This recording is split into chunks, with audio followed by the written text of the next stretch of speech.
प्राचीन परंपरा पुरुषोत्तम मास महात्म्य अध्याय 3।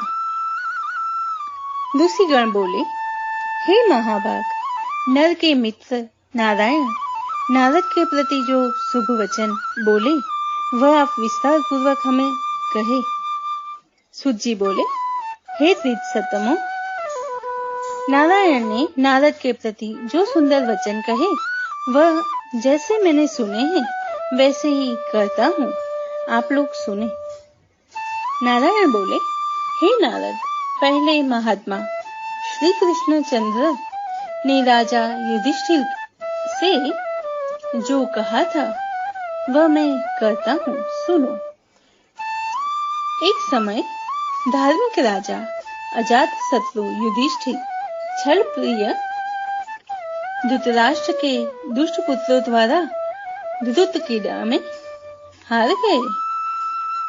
सबके देखते देखते अग्नि से उत्पन्न हुई धर्मपरायणा द्रौपदी के बालों को पकड़कर दुष्ट दुशासन ने खींचा और खींचने के बाद उसके वस्त्र उतारने लगा। तब भगवान कृष्ण ने उसकी रक्षा की। पीछे पांडव राज्य को त्याग काम्यक वन को चले गए। वहां अत्यंत क्लेश से युक्त वे वन के फलों का आहार लेके जीवन बिताने लगे। जैसे जंगली हाथियों के शरीर में बाल रहते हैं, इसी प्रकार पांडवों के शरीर में भी बाल हो गए। इसी प्रकार दुखित पांडवों को देखने के लिए भगवान देवकीसुत मुनियों के साथ काम्यक वन में गए। उन भगवान को देखकर मृत शरीर में पुनः प्राण आ जाने की तरह युधिष्ठिर, भीमसेन, अर्जुन आदि प्रेम विह्वल होकर सहसा उठ खड़े हुए और प्रीति से श्री कृष्ण के गले मिले और भगवान श्री कृष्ण के चरण कमल में भक्ति से नमस्कार करने लगे। द्रौपदी ने धीरे धीरे वहां आकर आलस्य रहित होकर भगवान को शीघ्र ही नमस्कार किया। उन दुखित पांडवों को मृग के चर्म के वस्त्रों को पहने हुए देख के और समस्त शरीर में धूल लगी हुई रुखा शरीर, चारों तरफ बाल बिखरे हुए, द्रौपदी को भी उसी प्रकार दुर्बल शरीर वाली एवं दुखे से गिरी हुई देखा। इस तरह दुखित पांडवों को देखकर वे अत्यंत दुखी हुए। भक्तवत्सल भगवान धृतराष्ट्र के पुत्रों को जला देने की इच्छा से उन पर क्रुद्ध हुए। विश्व के आत्मा बाहों को चढ़ा गुरेर कर देखने वाले करोड़ों काल के कराल मुख की तरह मुख वाले धधकती हुई प्रलय की अग्नि के समान उठे हुए ओठों को दांत के नीचे जोर से दबाकर तीनों लोगों को जला देने की तरह ऐसे उद्यत हुए जैसे श्री सीता का वियोग से संतप्त भगवान रामचंद्र को रावण पर जैसा क्रोध आया था, उस प्रकार से कृष्ण भगवान को देखकर कांपते हुए अर्जुन कृष्ण को प्रसन्न करने के लिए द्रौपदी, धर्मराज तथा और लोगों से भी अनुमोदित होकर शीघ्र ही हाथ जोड़कर उनकी स्तुति करने लगे। अर्जुन बोले, हे कृष्ण, हे जगत के नाथ, हे नाथ, मैं जगत के बाहर नहीं हूँ, आप ही जगत की रक्षा करने वाले हैं। हे प्रभु, क्या मेरी रक्षा आप न करेंगे? जिनके नेत्र के देखने से ही ब्रह्मा का पतन हो जाता है, उनके क्रोध करने से क्या नहीं हो सकता है? यह कौन जानता है कि क्या होगा? हे संहार करने वाले, क्रोध का संहार कीजिए।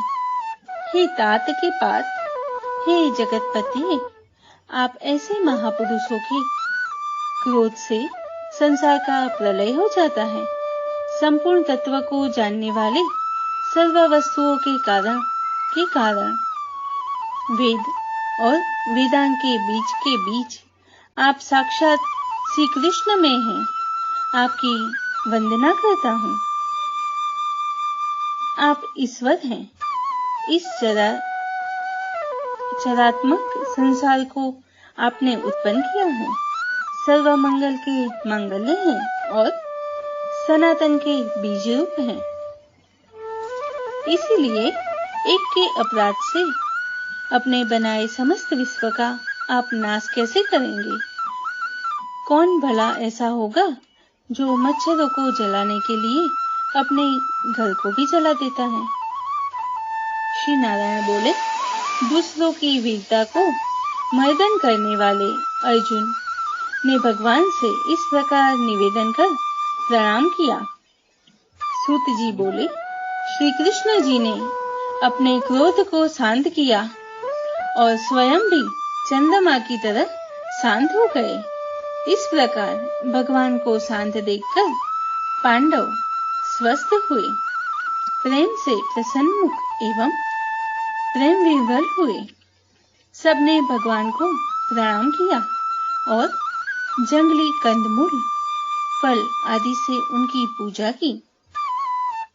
नारायण बोले, तब शरण में जाने योग्य भक्तों के ऊपर कृपा करने वाले श्री कृष्ण को प्रसन्न जान विशेष प्रेम से भरे हुए नम्र अर्जुन के बारंबार नमस्कार किया। अर्जुन ने नमस्कार किए और जो प्रश्न अपने हमसे किया है वही प्रश्न उन्होंने श्री कृष्ण से किया। इस प्रकार अर्जुन का प्रश्न सुनकर श्री कृष्ण क्षण मात्र मन से सोचकर अपने सुहृदय पांडवों को और व्रत को धारण की हुई द्रौपदी को आश्वासन देते हुए वक्ताओं में श्रेष्ठ श्री कृष्ण पांडवों से हितकर वचन बोले। श्री कृष्ण जी बोले, हे राजन, हे महाभाग, हे विवत्सो, अब मेरा वचन सुनो। आपने यह प्रश्न अपूर्व किया है। आपको उत्तर देने में मुझे उत्साह नहीं हो रहा है। इस प्रश्न का उत्तर गुप्त से भी गुप्त है, ऋषियों को भी नहीं विदित है। फिर भी हे अर्जुन, मित्र के नाते अथवा तुम हमारे भक्त हो, इस कारण से हम कहते हैं। हे सुव्रत, वह जो उत्तर है वह अति उग्र है, अतः क्रम से सुनो। चैत्रादि जो 12 मास निमेष महीने के दोनों पक्ष, घड़िया, प्रहर, त्रिप्रहर, 6 ऋतुएं, मुहूर्त, दक्षिणायन और उत्तरायण, वह चारों युग, इसी प्रकार परार्थ तक जो काल है, यह सब और नदी, समुद्र, तालाब, कुएं, बावली, गठिया, सोते, लता, औषधियों, वृक्ष, वास आदि पेड़ वन की औषधियां, नगर, गांव, पर्वत, पुरिया, ये सब मूर्ति वाले हैं और अपने गुणों से पूजे जाते हैं। इनमें ऐसा कोई अपूर्व व्यक्ति नहीं है जो अपने अधिष्ठान देवता के बिना रहता हो। अपने अपने अधिकार में पूजे जाने वाले ये सभी फल को देने वाले हैं। अपने अपने अधिष्ठान देवता के योग के महात्म्य से ये सब सौभाग्यवान हैं। हे पांडुनंदन, एक समय अधिमास उत्पन्न हुआ। उस उत्पन्न हुए असहाय निंदित मास को सब लोग बोले कि यह मलमास सूर्य की संक्रांति से रहित है, अतः पूजने योग्य नहीं है। यह मास मलरूप होने से छूने योग्य नहीं है और शुभ कर्मों में अग्राह्य है। इस प्रकार के वचनों को लोगों के मुख से सुनकर यह मास निरुद्भोग्य, प्रभा रहित, दुख से घिरा हुआ, अति खिन्न मन, चिंता से ही ग्रस्त मन होकर व्यथित हृदय से मरणासन की तरह हो गया। फिर वह धैर्य धारण कर मेरी शरण में आया। हे नर, वैकुंठ भवन में जहां मैं रहता था वहां पहुंचा और मेरे घर में आकर मुझ परम पुरुषोत्तम को इसने देखा। उस समय अमूल्य रत्नों से जड़ित सुवर्ण के सिंहासन पर बैठे मुझको देखकर यह भूमि पर साष्टांग दंडवत कर, हाथ जोड़कर, नेत्रों से बराबर आंसुओं की धारा बहाता हुआ धैर्य धारण कर गदगद वाणी से बोला। सूत जी बोले, इस प्रकार महामुनि बद्रीनाथ कथा कहकर चुप हो गए। तब नारायण के मुख से कथा सुन भक्तों के ऊपर दया करने वाले नारद मुनि पुनः बोले। नारद जी बोले, इस प्रकार अपनी पूर्ण कला से विराजमान भगवान विष्णु के निर्मल भवन में जाकर भक्ति द्वारा मिलने वाले जगत के पापों को दूर करने वाले, योगियों को भी शीघ्र न मिलने वाले, जगत को अभय दान देने वाले ब्रह्मरूप मुकुंद जहां पर थे उनके चरण कमलों की शरण में आया हुआ अधिक मास क्या बोला। इति श्री बृहन् नारदीय पुराणे पुरुषोत्तम मास महात्म्ये तृतीयोऽध्यायः। पुरुषोत्तम मास अधिक मास की खूब खूब मंगल बधाई।